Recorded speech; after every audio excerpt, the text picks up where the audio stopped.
হয়, আজি ঘোষণা হৈছে উচ্চতৰ মাধ্যমিক পৰীক্ষাৰ চূড়ান্ত ফলাফল। আৰু বৰ্তমান মই উপস্থিত আছোঁ নগাঁও জিলাৰ পুৰণিগুদাম চলচলি ৰঙিয়া গাঁৱত। আৰু ইয়াতো দেখিবলৈ পোৱা গৈছে এজন ছাত্ৰই 91% নম্বৰ লাভ কৰি সুখ্যাতিৰে উত্তীৰ্ণ হোৱা দেখিবলৈ পোৱা গৈছে।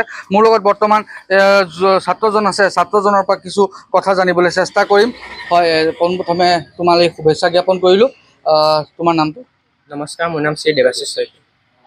তুমি এবাৰ যি উচ্চতৰ মাধ্যমিক বিদ্যালয়ৰ যি চূড়ান্ত পৰীক্ষা হ'ল, তাত তুমি সুখ্যাতিৰে উত্তীৰ্ণ হ'বলৈ সক্ষম হ'লা। তাক তুমি কাৰ কৃতজ্ঞতা জ্ঞাপন কৰিবা? পোনপ্ৰথমে মই ঈশ্বৰৰ ওচৰত কৃতজ্ঞ, আৰু দ্বিতীয়তে মোৰ মা দেউতা, আৰু তৃতীয়তে মোৰ শিক্ষাগুৰুসকলক ধন্যবাদ জনাম, কাৰণ তেওঁলোকৰ কষ্টৰ ফলতেই হয়তো আজি মই এই ৰিজাল্টটো পাবলৈ সক্ষম হৈছোঁ। তুমি কিমান শতাংশ নম্বৰ লাভ কৰিবলৈ সক্ষম হৈছিলা? মই 91% পাইছোঁ। তুমি কোন বিদ্যালয়ত পঢ়ি আছিলা? মই পুৰণিগুদাম কলংকাৰ ছিনিয়ৰ ছেকেণ্ডেৰী স্কুলৰ। তোমাৰ দেখিবলৈ পোৱা গৈছে তো এইবাৰ তোমালোকৰ যি বিদ্যালয়খনে যথেষ্টখিনি উত্তীৰ্ণ হাৰ বাঢ়িছে, সেই ক্ষেত্ৰত তুমি কি ক'বা? আমাৰ শিক্ষাগুৰুসকলে যথেষ্ট কষ্ট কৰে, তাৰ কাৰণে আমাৰ প্ৰিন্সিপাল ছাৰ পবিত্ৰ বৰা ছাৰ, তেখেতক ধন্যবাদ জনাব লাগিব এই ক্ষেত্ৰত।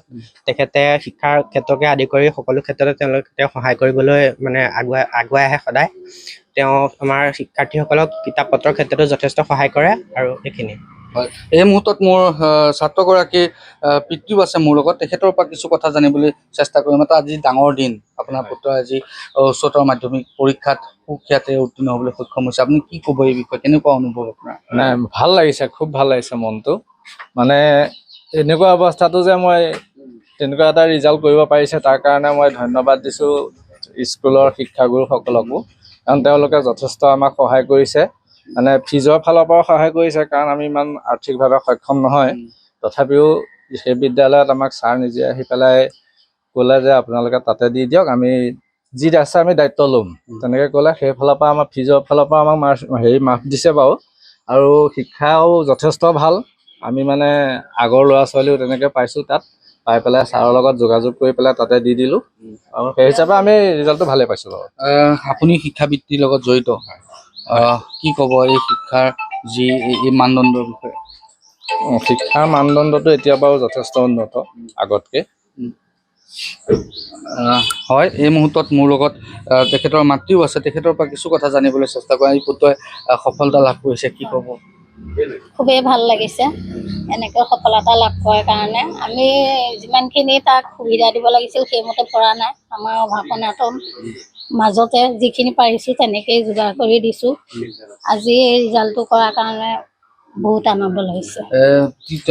টিউশ্যন দিছিল নে আপোনাৰ পুত্ৰক? নাই, তাৰ সৰুৰে পৰা কোনো টিউশ্যন নাই। টিউশ্যন দিয়া নাই। আজি যিহেতু এটা সুন্দৰ দিন, এই ক্ষেত্ৰত কি ক'বা? কি হ'ম বুলি তুমি আশাবাদী? কি হ'বা ভৱিষ্যতে? ভৱিষ্যতে পোনপ্ৰথম লক্ষ্য এজন সুনাগৰিক হোৱাৰ, আৰু দ্বিতীয়তে মোৰ এজন প্ৰবক্তা হোৱাৰ ইচ্ছা আছে। প্ৰবক্তা হোৱাৰ ইচ্ছা আছে। হয়, নিশ্চয়কৈ এয়া আছিল নগাঁও জিলাৰ পুৰণিগুদাম চলচলি ৰঙিয়া গাঁৱৰ দৃশ্য। ৰাইজৰ সমান্তৰালকৈ দেখিবলৈ পোৱা গৈছে। ৰঙিয়া গাঁৱতো এতিয়া এক উৎসৱমুখৰ পৰিৱেশৰ সৃষ্টি হৈছে, কিয়নো ইয়াতো এগৰাকী যুৱকে 91% নম্বৰ লাভ কৰি উচ্চতৰ মাধ্যমিক চূড়ান্ত পৰীক্ষাত উত্তীৰ্ণ হ'বলৈ সক্ষম হৈছে।